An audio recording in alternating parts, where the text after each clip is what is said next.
तो 2047 के विकसित भारत की नींव रखने वाला चुनाव, आप कह सकते हैं कि भारत को तीसरी सबसे बड़ी अर्थव्यवस्था की गारंटी वाला चुनाव, तीसरी सबसे बड़ी आर्थिक महाशक्ति बनाने वाला चुनाव, आप कह सकते हैं कि 140 करोड़ भारतीयों के सपनों और संकल्पों को साकार करने वाला चुनाव। और शायद जो प्रधानमंत्री ने खुद कहा कि यह चुनाव एक सांसद या सरकार चुनने के लिए नहीं है, यह आने वाले भारत के 1000 साल की नींव रखने वाला चुनाव है। तो इस सबसे बड़े चुनाव पर देश का सबसे बड़ा नेटवर्क 18, मैं आपके साथ अमन चोपड़ा, और इस देश के सबसे बड़े चुनाव पर बात करने के लिए इस खास शो में हम अभिनंदन और स्वागत करना चाहेंगे देश के प्रधानमंत्री नरेंद्र मोदी जी का। और इस नमस्कार भैया, आपके दर्शकों को मिलने का अवसर मिला मुझे आज। बहुत बहुत धन्यवाद सर। मेरे साथ मेरे सहयोगी अमिताभ सिन्हा, अमन शर्मा और पायल मेहता मेरे साथ रहेंगी। बहुत बहुत धन्यवाद सर, आपने समय निकाला। सवाल बहुत है, लेकिन पहला सवाल दरअसल यह कि 2014 में 300 की बात की गई थी, 300 पार या 300 की, 300 आई। 19 में 350 की बात की गई, 350। अब 400 पार की बात की गई है, दावा है 400। तो सर रफ्तार यही रहेगी तो फिर 29 में फिर 450 पार की बात होगी। मतलब ये सवाल मैं गंभीरता से इसलिए पूछ रहा हूं क्योंकि हम लोग जब फील्ड में हैं, चर्चा ये है कि मोदी 400 पार हो रहा है नहीं हो रहा है। हार जीत की शायद संभवतः बात कम हो रही है। अब सवाल एक ही है कि 400 पार हो रहे हैं मोदी या नहीं हो रहे। आपका एनालिसिस सर।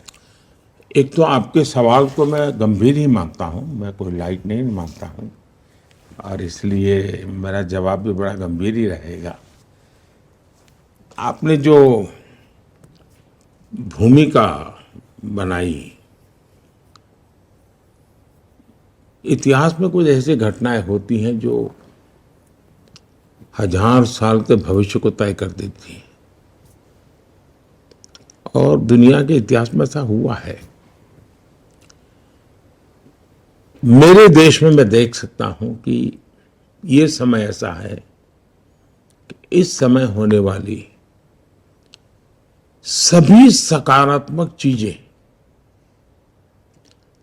और सभी सकारात्मक शक्तियों को एक आने से 1000 साल के भविष्य की दिशा तय हो जाएगी, और वो भी सकारात्मक होगी।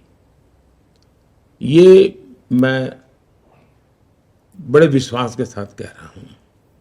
और इस अर्थ में ये चुनाव कई प्रकार से महत्वपूर्ण है।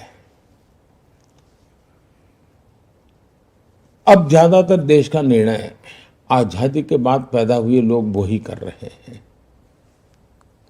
इसलिए नए सिरे से सोचते हैं।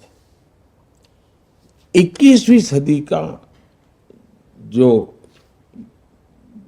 जीवन है, अथवा 21वीं सदी में जिसने जन्म लिया है जी, वो अब निर्णायक एज ग्रुप में पहुंच गया है। तो एक बहुत बड़ा फैक्टर मैं इसको देख रहा हूं, और उसने बुराइयां देखी नहीं है, लेकिन उसके भीतर एक तड़प है कि दुनिया बदल रही है, हम क्यों नहीं बदलते, क्योंकि वो दुनिया को जानता है। इस देश में आज सबसे बड़ी पॉजिटिव मैं चीज देख रहा हूं वो ये है कि सामान्य मानवी, इसका दूसरा शब्द ही एस्पिरेशन है। हर इंडियन मतलब एस्पिरेशन। ये किसी भी देश की गति का बहुत बड़ा फोर्स होता है, चालक बल होता है, जो मैं देख रहा हूं। और वो सारे निर्णय अपने एस्पिरेशंस को ध्यान में रख के करता है। ये चुनाव वो ये सोचता है कि मेरे एस्पिरेशंस के अनुकूल मुझे क्या मिले क्या नहीं मिले, और मेरा देश ऐसा होगा तो मैं इसे निकालूंगा, इस बात पर केंद्रित हुआ है।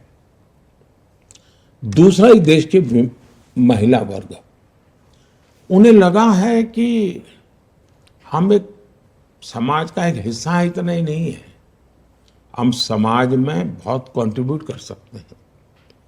हम किसी से कम नहीं हैं, हम कुछ कर सकते हैं, उनके भीतर भी कुछ करना, जो करते हैं उससे अतिरिक्त करना, जो परंपरागत है उससे बाहर जाके करना, ये जज्बा पैदा हुआ है। तो मेरे 30-35 से कम आयु वालों का एस्पिरेशन जी। और देश की 50% मातृशक्ति का ये जज्बा, एक ऐसा कॉम्बिनेशन है,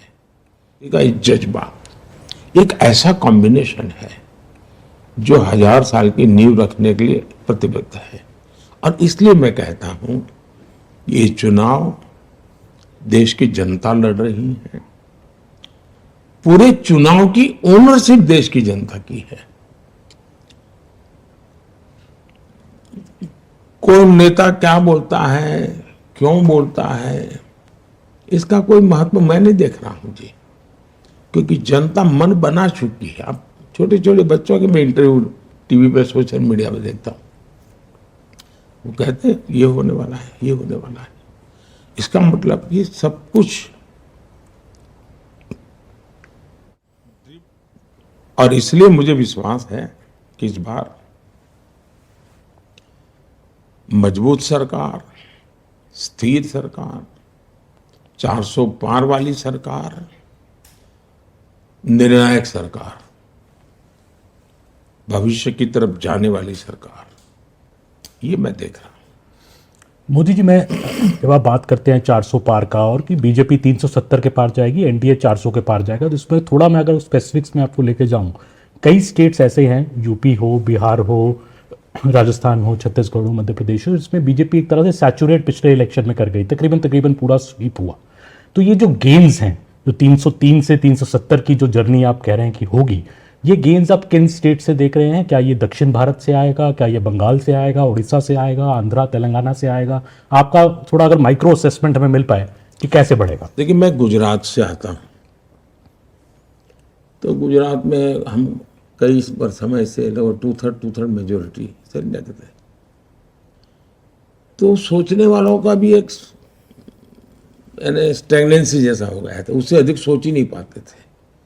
अब मेरे से जब बात करते थे, क्या मोदी जी अब 2/3 मेजोरिटी, 3 दशक हो गए, मैंने कहा क्या बात करते हो जी, मुझे बहुत कहा। और जब 156 हम जीत के आए उनके लिए अचरज था। अब ये 156 कहाँ से निकलेगी? तो कागज लेके बैठोगे तो नहीं दिखा बैठेगा। अगर आपको लगता है कि इतना सारा सैचुरेशन होगा, क्या होगा, मैं देखूंगा कि राजस्थान में मेरे अगर 25,000 बूथ है, पिछली बार में अगर 5,000 बूथ में पीछे था, तो इस बार मैं 5,000 में हूँ या 3,000 में हूँ या 2,000 में, मेरा हिसाब किताब अलग है जी। तो इसलिए मेरे लिए कोई चीज अंतिम नहीं है, मैं लगातार उसमें भी नया, फिर मैं ये देखता हूँ, मान लीजिए मुझे एक बूथ में विजय मिला, तो मैं पूछता हूँ अच्छा वोटिंग क्यों ज्यादा नहीं हुआ, वोटिंग ज्यादा हुआ तो वोट क्यों ज्यादा नहीं मिला। मैं इतनी बारीकी से प्लान करता हूँ, और मैं मानता हूँ कि चुनाव है ये एक बड़ा विज्ञान है, ये सिर्फ आंकड़ों का खेल नहीं है जी। और कैंपेन है वो केमिस्ट्री है, आपकी केमिस्ट्री कैसी बनती है उस पर है। और इसलिए मेरे लिए अगर नंबर में आपको लगता है कि इस राज्य में तो कुछ नहीं, तो लेकिन उसके सिवाय भी मुझे वहां बहुत कुछ लाना है। तो एक बात, जहां तक राज्यों का सवाल है, इस देश में कई राज्य ऐसे हैं कि जहां अभी भी हमारे पास स्कोप है। अब जैसे अंडमान निकोबार, पिछली बार हम नहीं थे, इस बार हम आएंगे। यानी ऐसी एक एक गिनते जाओगे तो आपको अच्छा, हाँ यार मोदी ने बराबर हिसाब कर लगा के रखा है। तो मेरा पक्का मत है कि हम बहुत सी जगह पे हम काफी कुछ करेंगे इस बार, क्योंकि दक्षिण भारत आपका एक बड़ा फोकस भी रहा है सिलेक्शन। ऐसा है कि मेरा फोकस पूरा हिंदुस्तान है, मैं टुकड़ों में नहीं सोचता, और चुनाव के लिए मैं काम नहीं करता हूं। हम जीत करके इसलिए नहीं आए हैं कि अगली सरकार कैसे बनेगी, हम जीत करके इसलिए आए हैं कि आने वाले 5 साल में देश कैसा बनेगा। और इसलिए मेरी पूरी तपस्या या मेरा फोकस देश बने इसके लिए है। और जब देश बनाना है तो हिंदुस्तान का हर हिस्सा उसमें उतना ही, जैसे G20 मैंने किया, तो मैंने ये नहीं कहा कि बीजेपी के राज्यों में G20 होगा, हिंदुस्तान के हर कोई, अंडमान निकोबार में भी G20 होगा, यस, और लक्षद्वीप में भी G20 होगा। मैं पूरे देश को लेकर के चलता हूँ। सर, इसी से जुड़ा हुआ एक सवाल है कि आप जब भी आप सत्ता में रहे हो, चाहे वो सीएम रहे हो, आप पीएम रहे, कभी उड़ती है बात कि ना खाऊंगा ना खाने दूंगा, एक नारा उठता है, भले ही आप ना देते हो, ना सोऊंगा ना सोने दूंगा। अब बात हो रही है एपेटाइजर 10 साल था, अब मेन कोर्स आना बाकी है।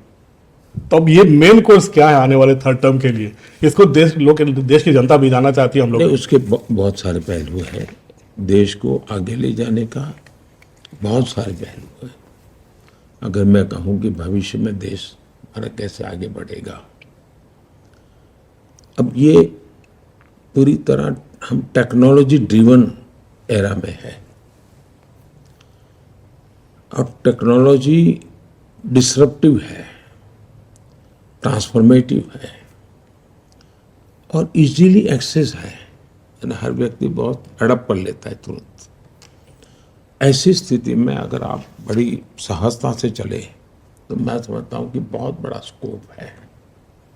जहाँ तक मैं खाता नहीं, खाने देता नहीं, उसको आज की जो मेरी वो देशी भाषा है, आप लोग जो इस दुनिया से हैं वहाँ कहते हैं करप्शन के प्रति जीरो टॉलरेंस, तो वो मेरा रहेगा ही। लेकिन एक चीज अब मैं और उसमें कोशिश कर रहा हूं कि हमारे इस प्रकार से काम करने वाली इंस्टीट्यूशंस है, उसमें की समाज में एक प्रतिष्ठा बढ़नी चाहिए। दुर्भाग्य से हम हमारे देश में जो मुझे अनुकूल नहीं वो सब निकम्मा, ये जो सोच है ये टोटली अनडेमोक्रेटिक सोच है। और उसी में से कुछ पत्रकारों को ब्लैकलिस्ट कर दिया जाए, वो उसी सोच का परिणाम है कि ये रिजेक्टेड। क्यों? क्योंकि तुम मेरे अनुकूल नहीं हो। बॉयकॉट। वो अनडेमोक्रेटिक है, लोकतंत्र की हत्या है वो। और इसलिए हमारी इंस्टीट्यूशंस के साथ भी वही हो रहा है। जैसे पत्रकार के साथ हो रहा है, तो मेरे अनुकूल नहीं तो निकम्मे। तो इंस्टीट्यूशन, तो मेरे घर पे रेड मत करो, मैं तो चोरी करता रहूंगा, तो इंस्टीट्यूशन निकम्मी। ये जो लॉजिक चला है, मैं उसका उपाय क्या? उसका उपाय यही है कि हमने ऐसी शख्सियत और ऐसे शक्तियां, उसकी प्रतिष्ठा बढ़ा दीजिए। इनकी सामाजिक प्रतिष्ठा इतनी बढ़ाओ कि फिर कोई उसको हाथ नहीं लगा पाएगा। और मैं पक्का मानता हूं कि आने वाले दिनों में जब देश समझेगा कि भाई ये 2200 करोड़ रुपयों के ढेर टीवी के सामने दिख रहे हैं पहाड़ नोटों के, तो लोग देखें यार कोई तो सिस्टम होगी जिसने पकड़ा होगा। तो पता चलता है जब वो इंस्टीट्यूशन है, वो संस्था है, वो संस्था है, तो उसके जैसे सेना के प्रति आज एक सम्मान का भाव है, वैसा ही सम्मान का भाव जो देश के लिए काम करने वाले इंस्टीट्यूशंस है उनके पास होना चाहिए। तो वो भी मेरा एक मिशन है। जब प्रतिष्ठा बढ़ती है तो उनकी अपनी बुराइयां होती है, वो भी कम होती है। उनके भीतर कभी कभी बुराइयां जो आती हैं, आप मान सम्मान और तो उसको लगता है जीवन में बहुत मिल गया है जी, वो बुराइयों से बचता है। तो वो भी एक मनोवैज्ञानिक रूप से एक तरीका होता है। तीसरी बात है कि लोगों को तो ये लगेगा ठीक है सरकार ने पैसे ले लिए, हमारा क्या है। तो मेरी कोशिश ये है कि न खाऊंगा न खाने दूंगा, वो आगे है। जिसने खाया है वो निकालूंगा और जिसका खाया उसको खिलाऊंगा। और इसलिए जैसे केरला में जो कोऑपरेटिव बैंक का नेटवर्क है वो लेफ्टिस्टों का है, ये वाम वहाँ जो पार्टी है उसका है। इन्होंने क्या किया, ये लेफ्टिस्टों के लिए बार छवि ऐसी है कि दूध के धुले हुए हैं। उन्होंने कोऑपरेटिव बैंक में एक बहुत बड़ा स्कैम किया हुआ है। गरीबों के पैसे हैं, मिडिल क्लास के पैसे हैं, सैलरी वाले सोसाइटी उसके पैसे हैं, और बच्चों की भलाई के लिए बेचारों ने पैसे बैंक में रखे हैं, ये बैंक डूब गई। क्यों डूबी? तो ये उसके संचालक जो कम्युनिस्ट लीडर हैं, उन्होंने खजाने का अपने पर्सनल व्यापार के लिए उपयोग किया और उसमें घाटा आया तो ये बैंक डूब गई, या उसमें से चोरी की तो बैंक साइफन कर गए पैसे। अब हमने उनकी प्रॉपर्टी को सीज किया है। अब मेरी इरादा ये है कि मैं इनकी पर्सनल प्रॉपर्टी को ऑक्शन करूंगा। जो पैसा आएगा, ये जो बैंक में जिसने पैसा जमा किया है उसका नाम है, उसको मैं वापस करूंगा। अब जैसा लालू जी ने, इससे प्रूवन केस है कि जमीन के बदले में नौकरी दी, रिकॉर्ड पे है, उसमें कोई बड़ा वो प्रॉब्लम नहीं है। अब पता है कि इसकी जमीन, ये नौकरी मिली और उसके बदले में जमीन लिखवा ली, तो मैं चाहूंगा कि जिसकी जमीन है उसको जमीन वापस मिले। बंगाल के अंदर करीब 3,000 करोड़ रुपया की संपत्ति हमारे जब्त की हुई है। अब ये जो वहाँ रेट कार्ड है हर नौकरी के लिए, कि टीचर बनना है तो ये, पीएन बनना है तो हाँ, आंगनबाड़ी वर्कर, पैसा रेट कार्ड है, कट मनी, और नीचे से ऊपर तक ये पैसे ऐसे बांटे जाएंगे, ये व्यवस्था है। अब ये पैसे पकड़े गए हैं, नोटों के ढेर पकड़े हैं। मैं खोज रहा हूं कि जिसका ट्रेल मिले कि हाँ भाई उसने यहाँ से पैसा ब्याज से लिया था, ये तारीख को लिया था, इस तारीख को इसको दिया था, या बैंक से निकाला इधर को दिया था, तो मैं ऐसे जो ईमानदारी से मुझे हाथ लगेगा, हाँ ये पैसा रियली उसका मालिक यही है, मैं ये पैसे उसको वापस लौटाऊंगा। इसलिए अब मेरा न खाता हूं न खाने देता हूं, अब आगे में है कि जिसने खाया है उसको निकालूंगा और जिसका गया है उसको खिलाऊंगा। मोदी जी, क्योंकि मैं लंबा समय बंगाल में रही हूँ तो मेरा सवाल बंगाल से जुड़ा हुआ है। आप बंगाल में क्या बीजेपी के लिए प्रोस्पेक्ट्स दिखते हैं? और दूसरी बात यह है कि माँ माटी मानुष की बात करती थी ममता बनर्जी, आपके लिए भी मिक्स्ड इमोशंस रहते हैं। कभी आपको बहुत स्नेह से वो आम भी बेचती है, टॉक मिष्टी कहते हैं हमारे बंगाल में, मतलब खट्टा मीठा टाइप का रिश्ता है। आपको लगता है कि वो कंट्रोल नहीं कर पाई जिस तरह के अट्रॉसिटीज हम देखते हैं महिलाओं के खिलाफ? हमने असेंबली इलेक्शन में भी जिस तरह का वायलेंस देखा, आपको लगता है she has lost control completely off the state? ऐसा है कि उनको ये राजनीति सूट करती है, इसलिए वो सरकारी मशीन का उपयोग ही इस मकसद के लिए करती है। एक प्रकार से उनका शासन पे इतना कंट्रोल है, लेकिन गलत दिशा में है।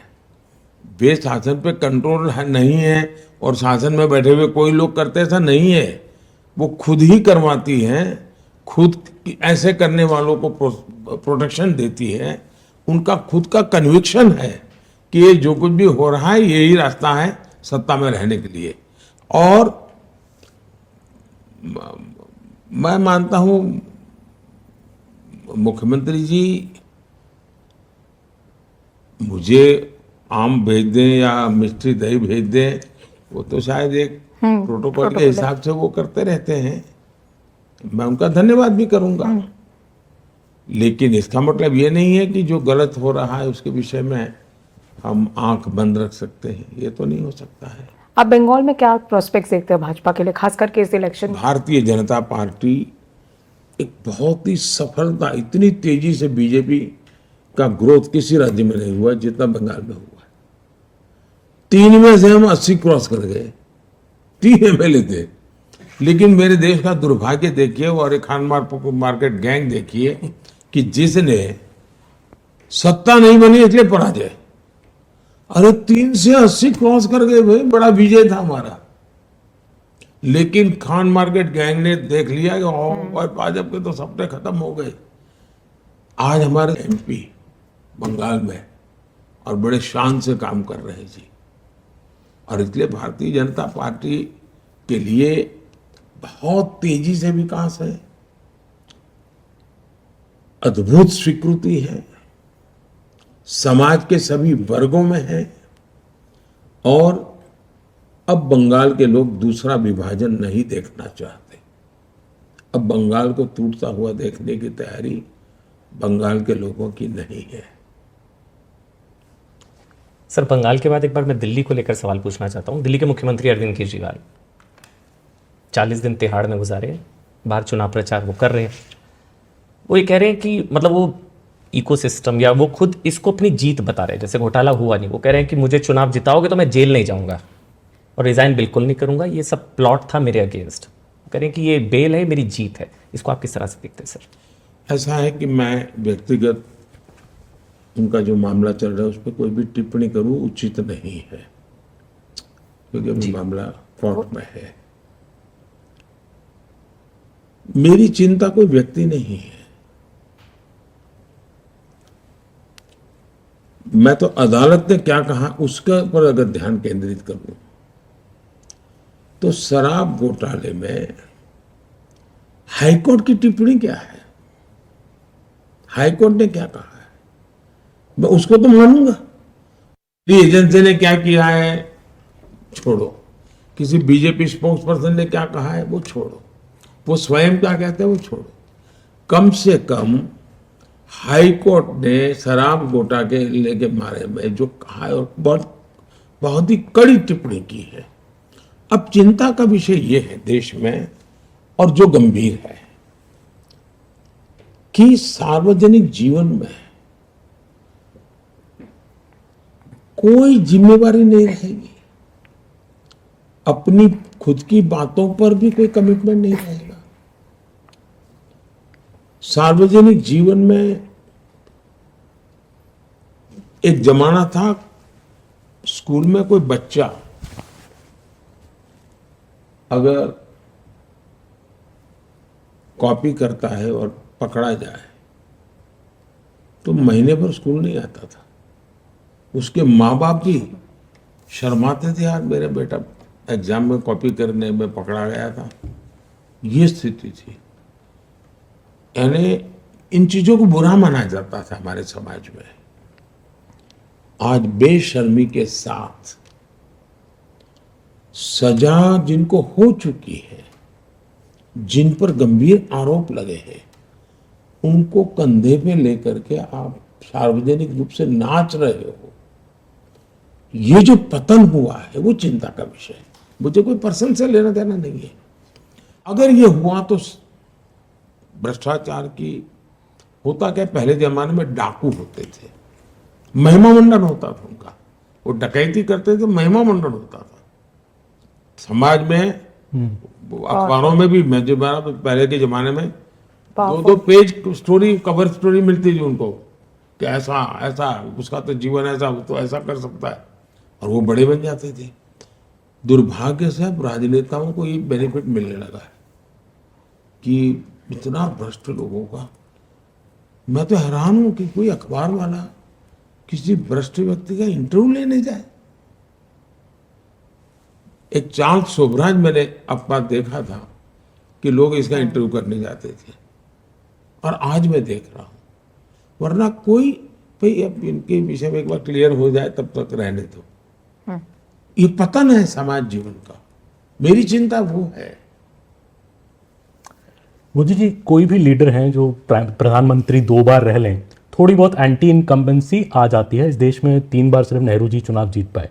बट आपके खिलाफ ग्राउंड पे जब हम जाएं तो लोग भी कहते हैं, बीजेपी के लोग भी कहते हैं कि एक प्रो इनकम्बेंसी है। तो 272 जब पार हुआ 2014 में, तो लोगों ने कहा मोदी जी की आंधी है देश में। अगर अब 370 पार हो रहा है तो ये क्या है? आपको लगता है आपकी लोकप्रियता भी चरम पर है? और ये प्यार क्यों है लोगों का?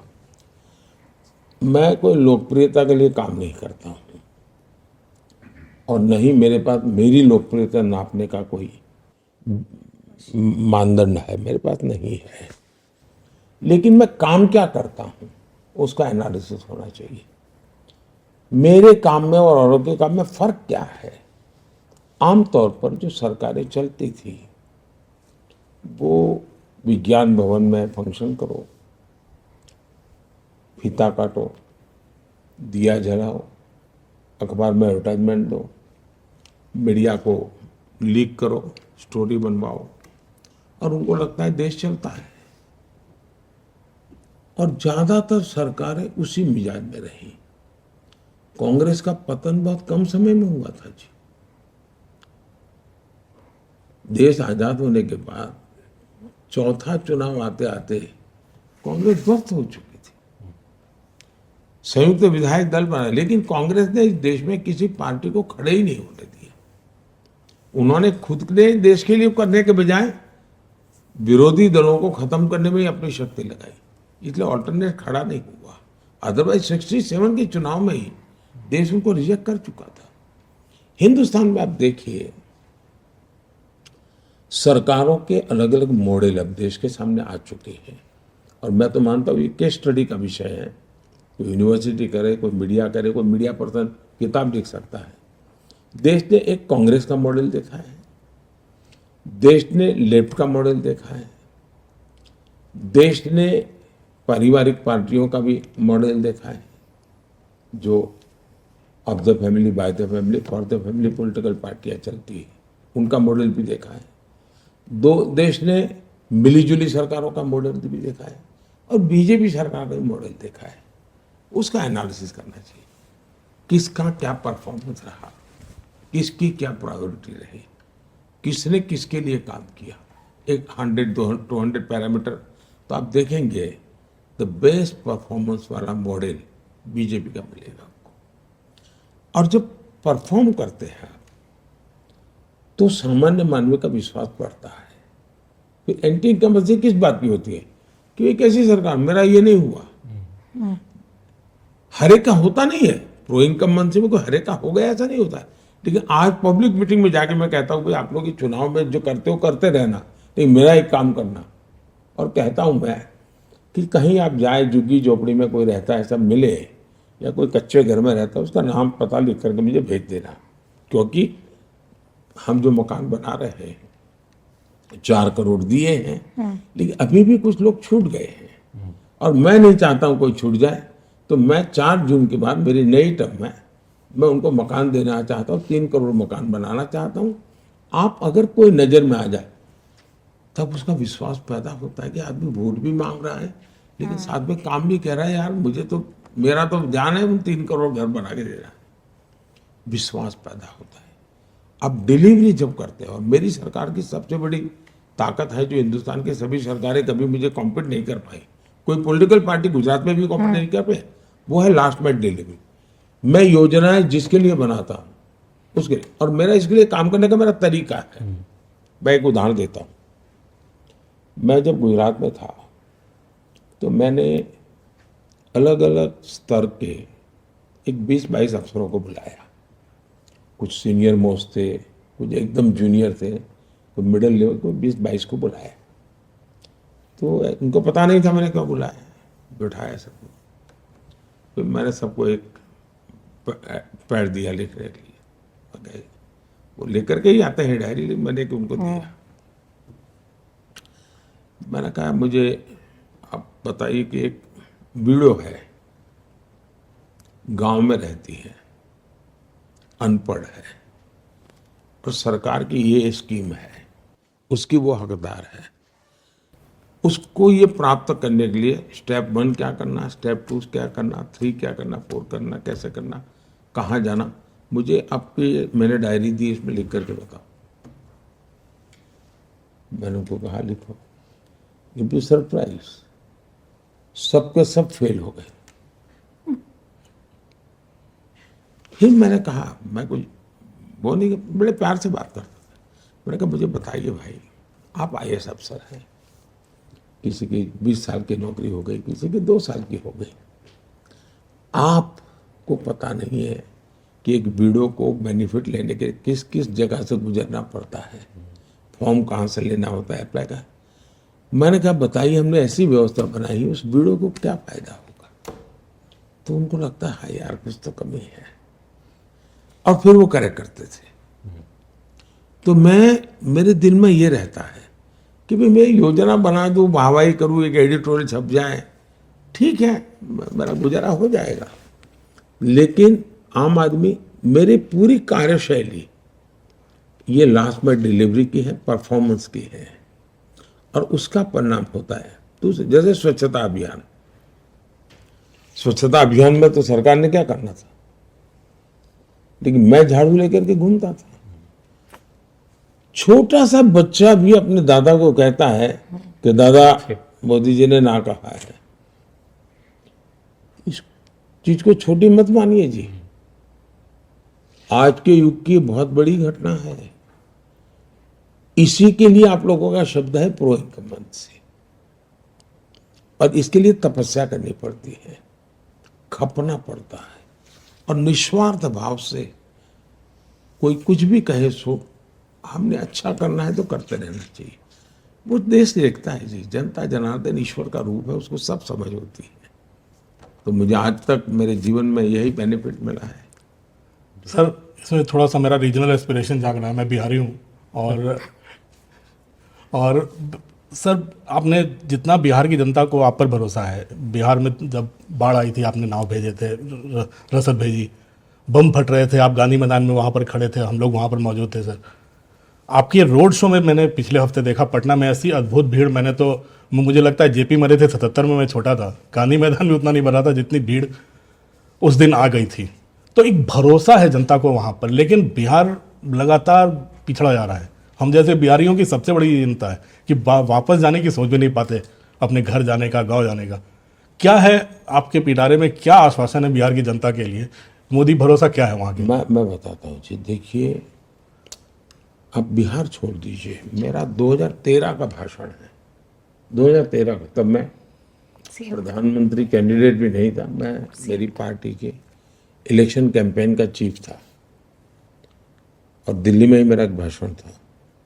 उसमें मैंने कहा था कि हिंदुस्तान के उज्जवल भविष्य के लिए हमें भारत के पूर्वी भारत को डेवलप करना होगा, और पहला टारगेट होना चाहिए कि उसको पश्चिम की बराबरी में लाना। पश्चिम मतलब गोवा, गुजरात, महाराष्ट्र, पंजाब, हरियाणा, कर्नाटक, पूरा। और अब देखिए, हिंदुस्तान को दो हिस्से दिखेंगे आपको।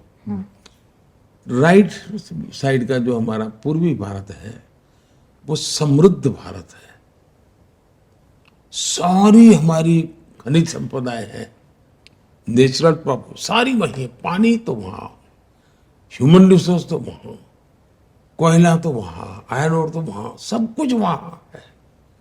वहाँ गरीबी है, और यहाँ पर अब जैसे गुजरात, उसके पास नमक के सिवा कुछ नहीं है, वहाँ एक भी डायमंड नहीं है, लेकिन दुनिया में 10 में से 8 डायमंड किसी न किसी गुजराती का हाथ लगा हुआ है। तो ये ऐसी स्थिति क्यों?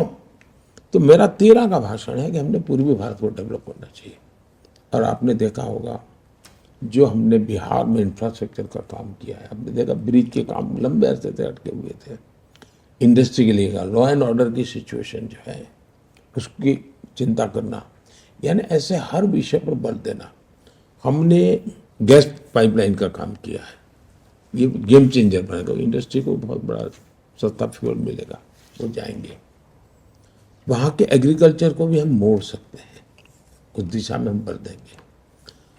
आज देखिए जी, बिहार का युवा सबसे ज़्यादा टैलेंटेड मिलेगा आपको, किसी भी फील्ड में जाइए, आपको ऐसे हाथ लगाओ तो 2 बिहारी बच्चे मिल जाएंगे।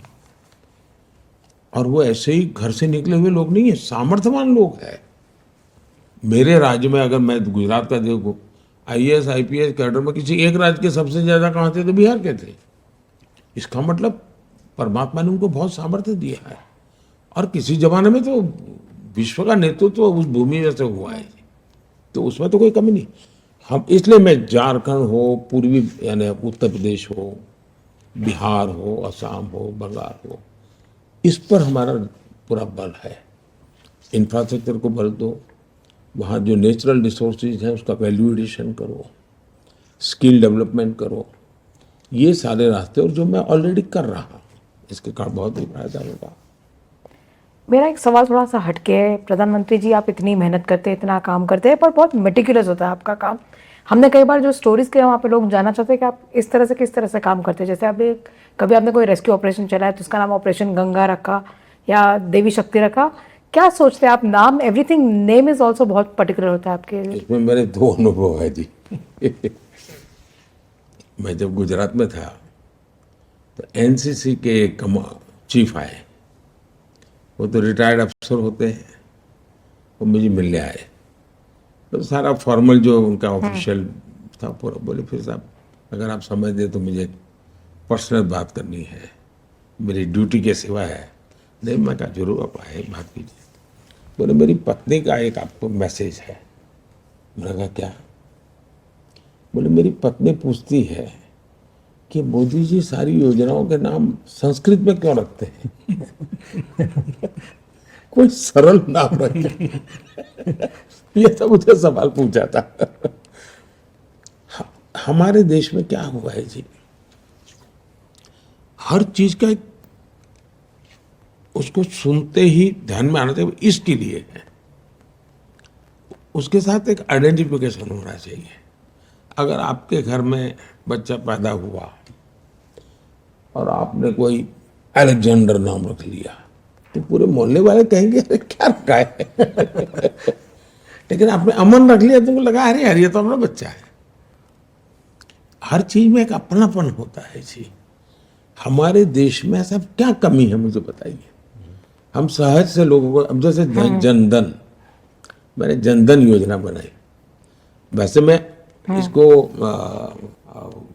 उसको मैं कंपटीशन करता हूँ। मैंने स्कीम रख करके लोगों के आइडियाज मांगे थे। जैसे स्वच्छता का जो गांधी के चश्मे हैं वो लोगों ने मुझे भेजे हुए हैं। लेकिन मैं जन सामान्य को जोड़ता हूँ तो उनकी तरफ से मुझे नाम मिलते हैं। अब जनधन योजना एकदम से गरीब को लगता है सामान्य मानवी का धन। अब जैसे मैंने स्वामित्व योजना बनाई है, जो मैं ड्रोन से गांव में उनकी संपत्ति का सर्वे करके उनको सर्टिफिकेट देता हूँ। अब उसकी सबसे बड़ी समस्या यह है कि भाई मेरी जमीन के रिकॉर्ड ही नहीं है। मैं गांव से बाहर जाता हूँ तो कोई कब्जा कर लेता है। हम कोर्ट कचहरी में लड़ते हैं तो मैंने जब दिया स्वामित्व, तो उसको स्वामित्व का समझ उसको बराबर है कि स्वामित्व का मतलब क्या होता है, उसको पूरी समझ है। तो एकदम से उसके साथ एडेड में हमने यूपीआई किया। यूपीआई सुनते किसी को एक था लगता है कि ये यार क्या है, तो ये पूरा नाम है भीम यूपीआई। मैंने भीम रखा है, बाबा साहब आम्बेडकर का नाम भीम है जी। और ये सबसे बड़ी करेंसी है जी। 21वीं सदी की मेरी सबसे बड़ी करेंसी भीम है। तो समाज का एक बहुत बड़ा वर्ग उसके साथ आइडेंटिफाई हो जाता है, अच्छा ये तो हमारा है जी। और इसलिए मैं मानता हूं कि हमने योजनाएं उसी प्रकार से मैं जो ऑपरेशन करता था, ऑपरेशन ऐसे नाम रहते थे जी। अब मैंने कावेरी रखा था, क्यों? तो ज्यादातर उस इलाके के लोगों को एफेक्टेड थे, उनको मुझे लाना था, तो मेरे लिए वो सूट करता था कावेरी। मैंने चंद्रयान के लिए शिव शक्ति रखा। तो मेरे मन में था कि भाई पूरे ब्रह्मांड के साथ जुड़ा हुआ कोई नाम क्या है, तो ये है। तो मैं बड़ी सरलता से लोगों को रखता हूँ। इसमें एक तो मेरा अपने पास जो मेरा सॉफ्टवेयर ईश्वर ने दिया हुआ है, वो जो प्रोसेस करके निकालता है वो भी ऐसी ही चीजें निकालता है। और मैं जो क्राउड सोर्सिंग करता हूँ उसमें से मुझे ज्यादातर वैसी चीजें तुरंत मैं उसको लपक लेता हूँ। एक इसका उदाहरण सर मैं पर्सनल एक्सपीरियंस एक शेयर करता हूँ। ऑपरेशन गंगा नाम रखा था आपने, तो मैं पोलैंड में था। यूक्रेन से जिन लोगों को बचाया गया, एक कपल जो था उनकी वाइफ प्रेग्नेंट थी। तो जब उन्होंने बोला कि जब ये बेटी जो पैदा हो रही है तो मैं इस बेटी का नाम गंगा रखूंगा, तो वो मुझे अभी याद आया। लेकिन मैं सवाल दरअसल चुनाव प्रचार को लेकर पूछूंगा कि पूरे चुनाव प्रचार में समाज में वोट के लिए दरार पैदा करने की कोशिश की गई। कैसे? मैं अब जैसे राहुल गांधी का एक बयान आया, उन्होंने बोला है कि मैं जब से पैदा हुआ हूं सिस्टम को मैं समझता हूं, किसको अटैक करना है, किसको टारगेट करना है, मैं ही सिस्टम हूं और सिस्टम लोअर कास्ट के खिलाफ अलाइंड है। मुझे जो आपत्ति व्यक्तिगत तौर पर लगी, उन्होंने इस बार जुडिशियल और मिलिट्री को भी नहीं छोड़ा, वो भी लोअर कास्ट के खिलाफ अलाइंड है। ये बयान जब आप सुनते हैं तो आपको कैसा लगता है सर? मैंने जितना इस विषय में सोशल मीडिया में मेरी नजर गई है, ये उन्होंने जो कुछ भी कहा है वो उन्होंने अपने फैमिली का रिपोर्ट कार्ड रखा है, क्योंकि उनका ही परिवार 60 साल तक देश में सरकार चलाई है।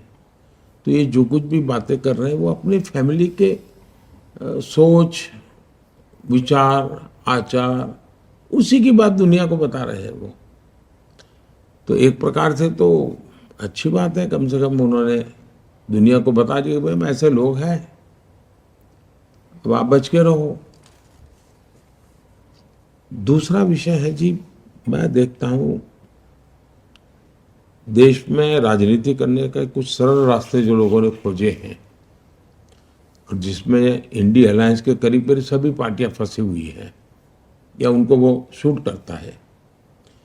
3 चीजें प्रमुख रूप से उभर करके आती हैं। एक घोर सांप्रदायिक लोग है, सेक्युलरिज्म का चोला पहना है उन्होंने, बुर्का पहना है, लेकिन वो कम्युनल ही है।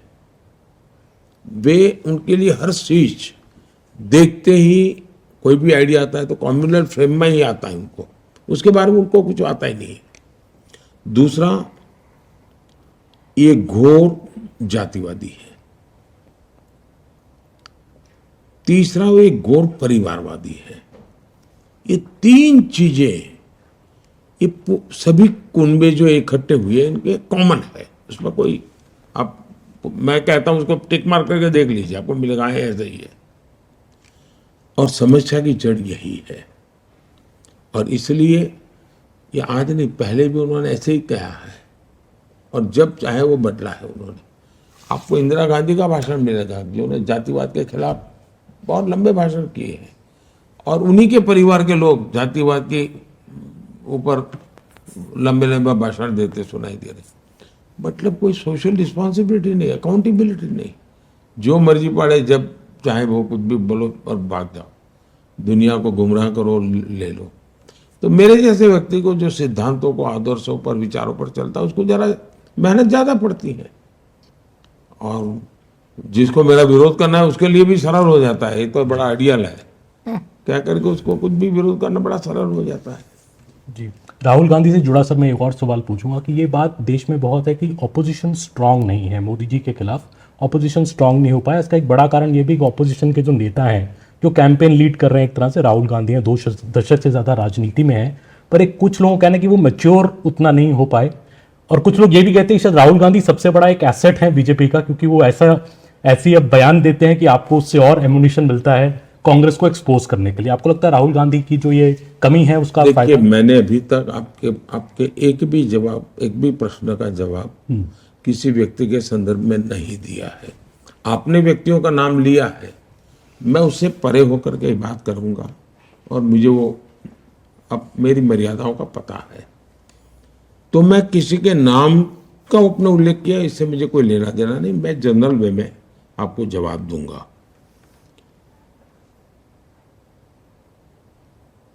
लोकतंत्र के लिए बहुत आवश्यक है कि एक बहुत ही मजबूत विपक्ष हो, बहुत ही सजग विपक्ष हो, और सरकार को तलवार की नोक पर चलने के लिए मजबूर करे, ऐसा विपक्ष होना ही चाहिए।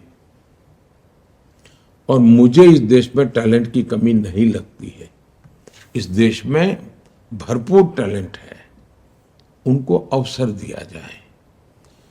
मुझे लगता था कि 2014 से 2024 एक अच्छा विपक्ष मुझे मिलता। मेरे भी जीवन में कोई कहेगा क्या कमी है, तो अब अच्छे विपक्ष का अभाव ही मैं कमी महसूस करता हूँ, क्योंकि उनसे मुझे कोई पॉजिटिव कंट्रीब्यूशन मिल ही नहीं रहा है। मैं तो सोच रहा था इन लोगों ने 60 साल सरकार चलाई है, तो मुझे सरकार चलाने में सुविधा होगी, मैं जाते आते पूछ लूँगा बेचारे बताइए क्या करना है क्या नहीं। प्रणब मुखर्जी साहब थे तब तक मुझे थोड़ा बेनिफिट होता था, वो अपने अनुभव मुझसे शेयर करते थे, लेकिन बाकी मुझे वो बेनिफिट मिला ही नहीं। तो मुझे खुद को ही, मेरी पार्टी के जो अनुभवी लोग थे उनसे जो मदद मिली, उन्हीं से मुझे अपनी दुनिया खड़ी करनी पड़ी, और मुझे गुजरात का बड़ा मेरा अनुभव था, वो मेरे काम आया।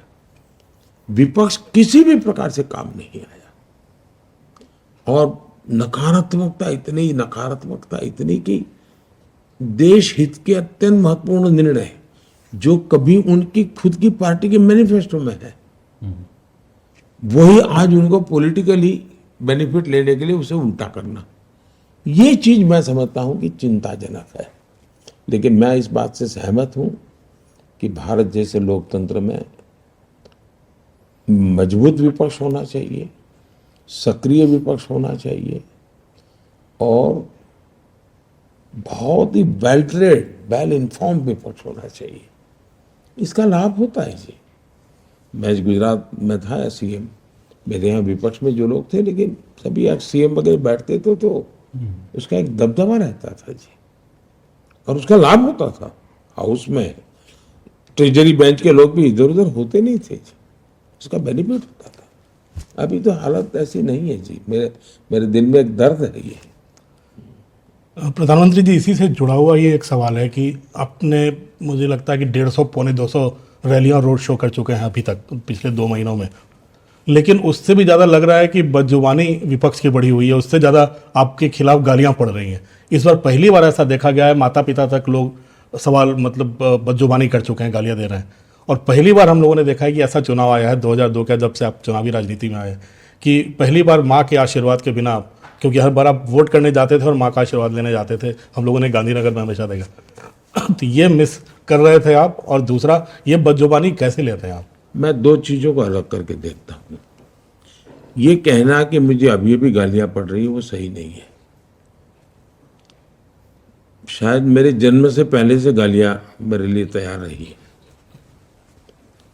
और 2001 में जब मुझे मुख्यमंत्री का काम मिला,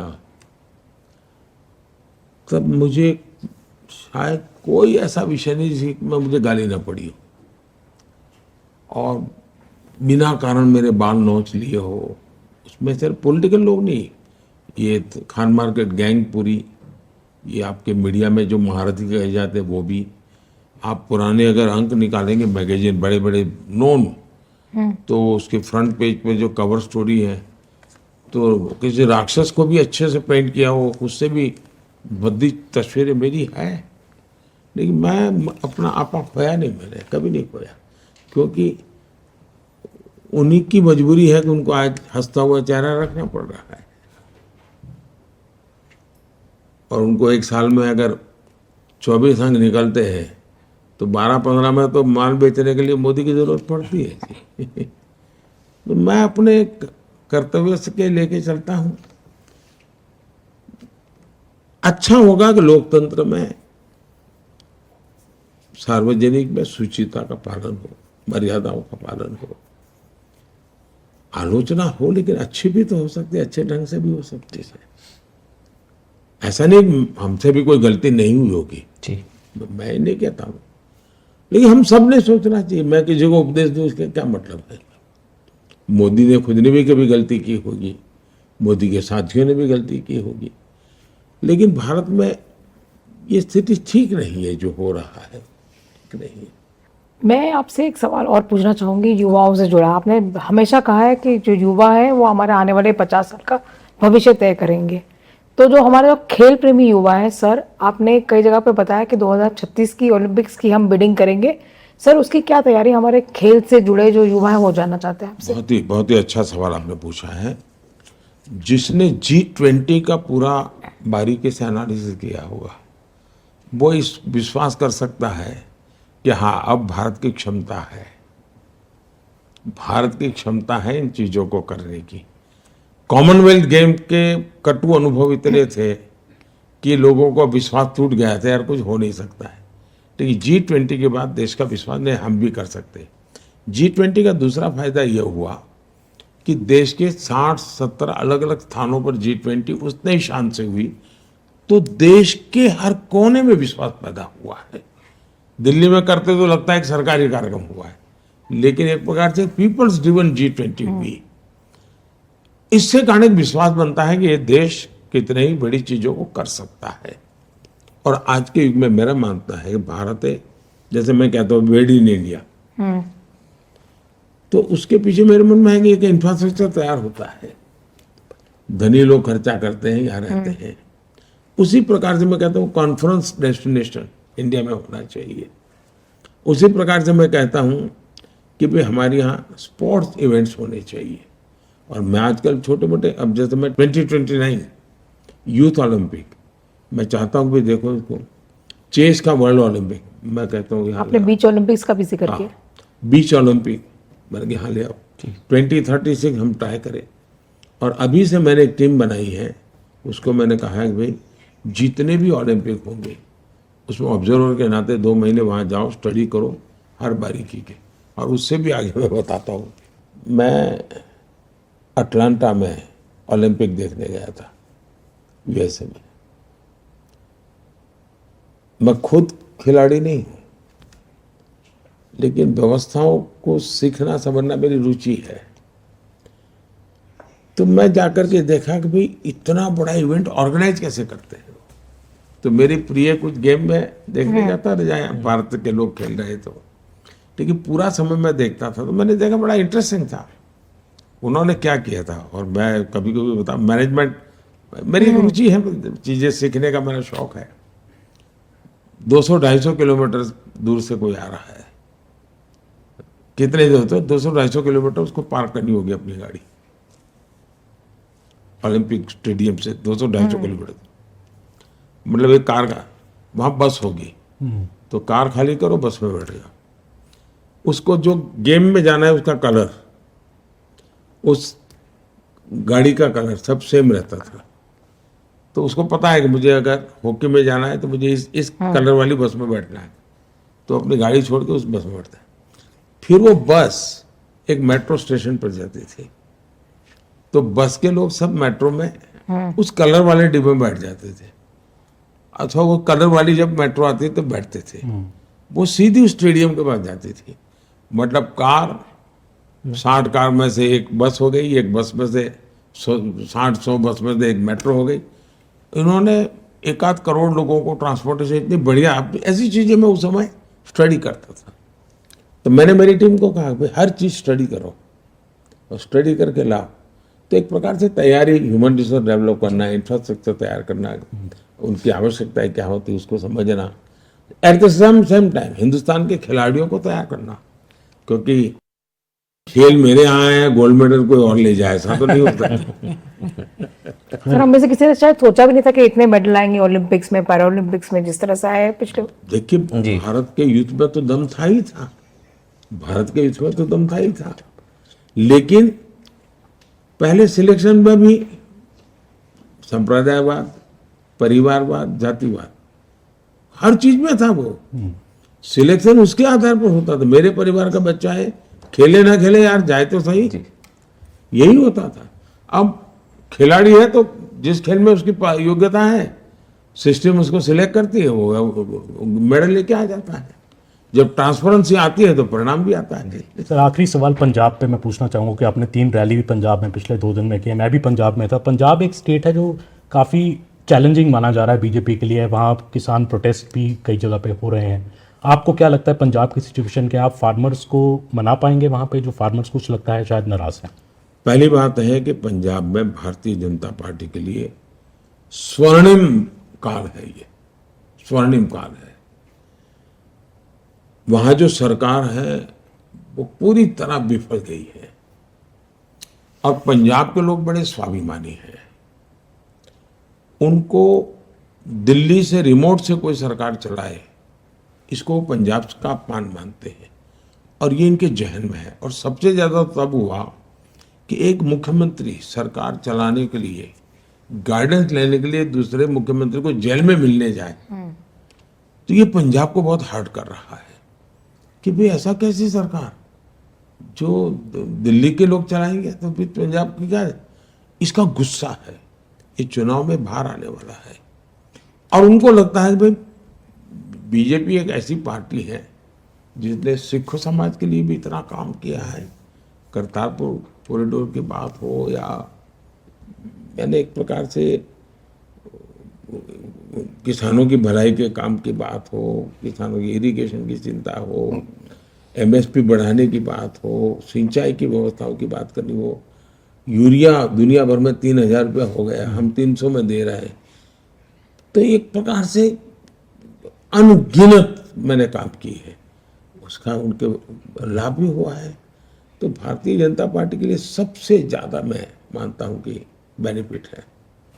और खास इवन जो मैंने जो मिलेट का किया है ना जी, वो वहाँ के किसानों को छूता है। उनको लगता है यार हमारा मिलेट अब दुनिया में बिकेगा, उसको गर्व हो रहा है जी, उसको आनंद हो रहा है। तो ऐसी बहुत सी चीजें हैं जिसका परिणाम मिलने वाला है। और खासकर पंजाब को लेकर जो करतारपुर का जिक्र आपने रैली में किया, वो भी एक चर्चा का विषय है कि क्या हमने 71 में वो मौका गंवाया, करतारपुर भारत में हो सकता था, वो मौका क्या हमने गंवाया। बहुत बहुत धन्यवाद प्रधानमंत्री जी, नमस्कार आपने समय निकाला चलिए। और सभी सवालों का जवाब दिया। बहुत बहुत धन्यवाद। धन्यवाद। धन्यवाद। सर